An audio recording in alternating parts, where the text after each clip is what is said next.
Welcome back to Tech It Simple. In today's video, I'm going to show you how you can add images or videos into your existing highlights. So, without any further ado, let's dive right into this exciting video. Step 1. Open your Instagram application. Firstly, you have to open your Instagram application.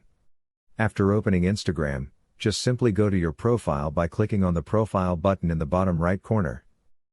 Step 2. Select your existing highlights. Now, after coming to your profile, you just simply have to select one of your existing highlights that you want to add a new highlight to. After opening the highlight, you just simply have to click on the More button in the bottom right corner and select Edit Highlights from here. Step 3. Add the media into your highlights.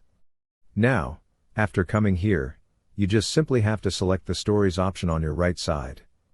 After selecting there, you can see all the media that you can add into your highlights. Just simply select the media that you want to add and click on the Done button. After doing these very easy steps, your highlights will be updated, and you can add any of your videos or photos into your existing highlights. I hope this video was helpful for you.